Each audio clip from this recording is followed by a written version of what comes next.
অবশেষে সম্পন্ন হলো প্রাইমারি টেট নিয়োগ দুর্নীতি সিবিআই মামলায় সুজয় কৃষ্ণ ভদ্রের কণ্ঠস্বর নমুনার পরীক্ষা। মঙ্গলবার রুদ্ধদ্বার কক্ষে কলকাতার নগর দায়রা আদালতের বিচারক হিমাদ্রি কুমার নাথ এবং সিবিআই এর তদন্তকারী আধিকারিকের উপস্থিতিতে ধৃত সুজয় কৃষ্ণ ভদ্রের ভয়েস স্যাম্পল টেস্ট নেওয়া হয়। সূত্রের খবর, প্রায় 30 থেকে 40 মিনিট সময় ধরে এই কণ্ঠস্বর নমুনা পরীক্ষার কাজ চলে। জানা যাচ্ছে, ভয়েস স্যাম্পলের নমুনাটি সিএফএসএল এর কাছে পাঠানো হবে।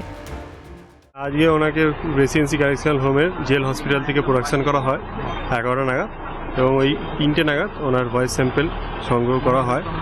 যেই ম্যাজিস্ট্রেটের ঘরে ওনাকে বলা হয়েছিল সেইখানে ওনার ভয়েস স্যাম্পল আজকে সম্পন্ন হয়েছে। কতক্ষণের প্রসেস ছিল? ওটা 30 to 40 মিনিটসের প্রসেস ছিল।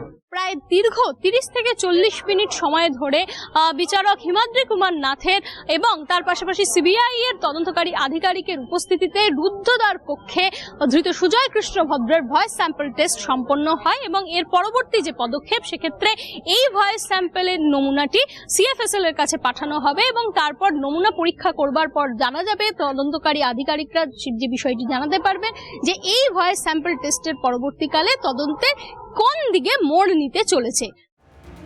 এই কণ্ঠস্বর নমুনার পরীক্ষার বিষয়টি থেকে তদন্তের গতি প্রকৃতি আগামী দিনে কোন দিকে মোড় নেয়, সেদিকেই নজর রাজ্যবাসীর। ক্যামেরায় সায়ন চক্রবর্তীর সঙ্গে অদ্রিজা ঘোষ, ক্যালকাটা নিউজ, কলকাতা।